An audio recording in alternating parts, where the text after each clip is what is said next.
Time. Respected students, आज का जो हमारा टॉपिक है वो है electric field as a potential gradient. हम आज रिलेशन डेवलप करेंगे ई इलेक्ट्रिक फील्ड इंटेंसिटी और डेल्टा वी पोटेंशियल डिफरेंस और ई के दरमियान रिलेशन डेवलप करेंगे और साथ ही हम डिफाइन करेंगे कि पोटेंशियल ग्रेडियंट क्या होता है। तो सबसे पहले आप जानते हैं कि हमारे पास ये एक पॉजिटिव प्लेट है और एक नेगेटिव प्लेट। इसमें इलेक्ट्रिक फील्ड लाइन जो है वो पॉजिटिव से नेगेटिव की तरफ आती है।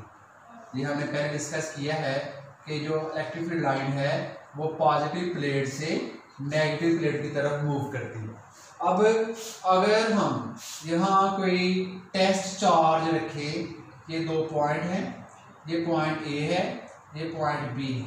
अगर हम टेस्ट चार्ज को मूव कराते हैं ए से बी की तरफ, तो इन दो पॉइंट के दरमियान जो पोटेंशियल डिफरेंस होगा वो हमने फाइंड किया था V B minus V A is equal to इस पॉइंट से इस पॉइंट तक जो वर्क किया है W A B over Q naught. इन दो पॉइंट के दरमियान ए और बी के दरमियान जो पोटेंशियल डिफरेंस है वो V B minus V A is equal to work done. इस चार्ज को ए पॉइंट से बी पॉइंट तक जाते हुए जितना हमें वर्क करना पड़ा वो वर्क ओवर यूनिट चार्ज, इसके लिए हमने पहले प्रूव किया है।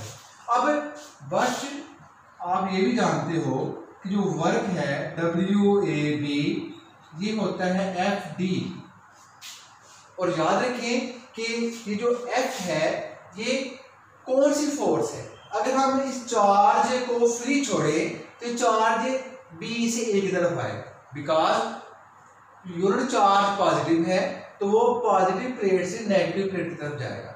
जब वो पॉजिटिव से नेगेटिव तरफ जाएगा तो उसकी स्पीड में, उसकी वेलोसिटी में इजाफा होता जाएगा। हम चाहते हैं कि उसकी स्पीड कांस्टेंट रहे। इट मीन उसकी स्पीड को कांस्टेंट रखने के लिए उसकी मोशन के खिलाफ, उसकी मोशन के अपोजिट डायरेक्शन में हम एक फोर्स लगानी पड़ेगी। इसी तरह जब हम चार्ज को ए से बी की तरफ लेकर जाएंगे तो ये चार्ज की ट्राई है कि वो बी से एक तरफ आए, लेकिन हम उसकी विश के अपोजिट डायरेक्शन में फोर्स लगा रहे हैं ताकि वो इलेक्ट्रोस्टैटिक इक्विलिब्रियम की पोजीशन गेन कर सके। जब हम इलेक्ट्रोस्टैटिक इक्विलिब्रियम की पोजीशन को गेन करना चाहते हैं तो हम ए से बी की तरफ फोर्स लगाते हैं ताकि वो कांस्टेंट वेलोसिटी के साथ मूव कर सके। लिहाजा ये फोर्स और डिस्प्लेसमेंट एक दूसरे के अपोजिट डायरेक्शन में है, तो हम कह सकते हैं यहाँ आ जाएगा cos 180 डिग्री, और जब cos 180 होगा तो यू नो ये माइनस एफ डी इसके बराबर, और एफ किसके बराबर है वो है ई क्यू नॉट इंटू डी।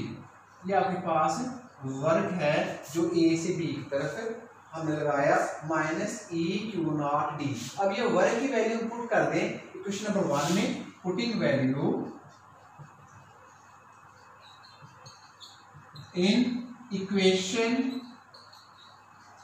1, तो वहां जो वर्क है V B minus V A is equal to minus E Q naught D over Q naught. अब यहां से आप देखिए क्यू नॉट से कैंसल, और ये V B minus V A इसे हम लिख सकते हैं डेल्टा वी माइनस ई, और D small change in distance को हम डेल्टा आर से शो करते हैं। ये स्मॉल चेंज यानी जब दो पॉइंट के दरमियान डिस्टेंस बहुत कम हो उस स्मॉल डिस्टेंस से स्मॉल चेंज इन डिस्टेंस को हम डेल्टा आर से जाहिर करते हैं। ये माइनस इधर आ जाएगा तो यह हो जाएगा minus delta V over delta R is equal to E. तो हम इस इक्वेशन को यूं लिख लेते हैं E is equal to minus delta V over delta R. ये जो इक्वेशन है this is question represent the relation between E and B, और जो डेल्टा है ये ग्रेडियंट को रिप्रेजेंट कर रहा है। तो ये ई इंडिकेट ये कर रहा है कि E is moving in the direction where potential is decreasing. It mean कि when we move from positive plate to negative plate, E positive to negative की तरफ जा रहा है। जब हम पॉजिटिव से नेगेटिव की तरफ जाएंगे तो उसका मतलब ये है कि पॉजिटिव से नेगेटिव की तरफ जाते जाएंगे तो पोटेंशियल की वैल्यू में कमी आती जाएगी। एक पॉइंट ये है, electrical density is equal to negative of gradient of potential. पहला पॉइंट इसका ये है कि नेगेटिव क्या, ये जो ई के रिप्रेजेंट कर रहा है इलेक्ट्रिकल डेंसिटी को, और ये किसको, ये क्या डेफिनेशन थी, electrical density is equal to negative of gradient of potential. तो ये डेल्टा V और डेल्टा R ये ग्रेडियंट ऑफ पोटेंशियल को रिप्रेजेंट कर रहा है। दूसरा पॉइंट देखें, E is moving along the decreasing potential. ये सेकंड इस यहां से रिजल्ट लगा रहे हैं कि E की डायरेक्शन कौन सी होगी, जिधर को V की वैल्यू में कमी आए। इट मीन E यहाँ पोटेंशियल ज्यादा है, जब जैसे जैसे हम नेगेटिव प्लेट की तरफ जाते जाएंगे पोटेंशियल की वैल्यू में कमी आती जाएगी। तो ई की डायरेक्शन कौन सी है, डिक्रीजिंग इन पोटेंशियल की डायरेक्शन के अलाउंग है। अब इसका एक और जो है शेप, एक और पोटेंशियल ग्रेडियंट हम यूं डिफाइन कर सकते हैं, the potential will be maximum when the distance between the point is minimum. It mean वो पॉइंट, वो स्मॉलेस्ट पार्ट पॉइंट जब डिस्टेंस बहुत कम हो और उसकी पोटेंशियल की वैल्यू बहुत ज्यादा, यानी कि हम इसका ग्राफ प्लॉट करें तो ये V को रिप्रेजेंट कर रहा है, ये डिस्टेंस को रिप्रेजेंट कर रहा है। तो अगर हम V और D के दरमियान ग्राफ प्लॉट करें तो ये इस तरह की एक पीक आती है। तो ये जो पीक की मैक्सिमम वैल्यू कितने डिस्टेंस के ऊपर है, वेरी स्मॉल डिस्टेंस। ये जो वेरी स्मॉल डिस्टेंस है जिसके ऊपर पोटेंशियल की वैल्यू बहुत ज्यादा है, इस स्मॉल डिस्टेंस के अक्रॉस जो पोटेंशियल की वैल्यू बहुत ज्यादा है उसे हम कहते हैं पोटेंशियल ग्रेडियंट। कि वो स्मॉल डिस्टेंस जिसके ऊपर V या पोटेंशियल की वैल्यू बहुत ज्यादा हो उसे हम कहेंगे पोटेंशियल ग्रेडियंट। तो ये एक छोटा सा टॉपिक है जो आप लोगों ने याद करना है। अब इसके साथ एक छोटा सा एमसीक्यूज भी आप लोगों ने याद रखना है, इसी से मिलता जुलता है। क्वेश्चन आपको आ सकता है, आमतौर पर 2 नंबर का शॉर्ट क्वेश्चन आता है कि show that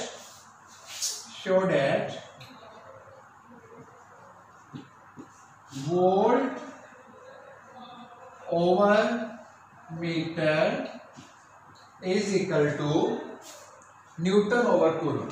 volt over metre is equal to newton over coulomb, या वोल्ट को हम V से बाहर कर लेते हैं, मीटर को हम M से बाहर कर लेते हैं, न्यूटन को हम N से बाहर कर लेते हैं और कूलम को हम C से बाहर कर लेते हैं। तो हमने ये प्रूव करना है। अब इसका प्रूफ है, हम लेफ्ट हैंड साइड लेते हैं, it is equal to volt over metre. अब वोल्ट इसके बराबर होता है, it is equal to joule per coulomb, और नीचे जो है वो मीटर। वोल्ट है जूल पर कूलम और नीचे जो है वो मीटर। अब जूल, अब इसको यूं लिख सकते हैं, joule over coulomb into metre. अब जूल किसके बराबर है, जूल फर्दर बराबर है newton into metre over coulomb into metre. अब मीटर मीटर से कैंसिल हो जाएगा तो आ जाएगा newton over coulomb, it is equal to right hand side. तो left hand side is equal to right hand side हमने साबित कर दिया। तो वोल्ट ओवर मीटर ये न्यूटन ओवर कूलम के बराबर है। एक शॉर्ट क्वेश्चन है, अक्सर एग्जाम में आ जाता है, ये भी आप लोगों को प्रिपेयर करना। Thank you.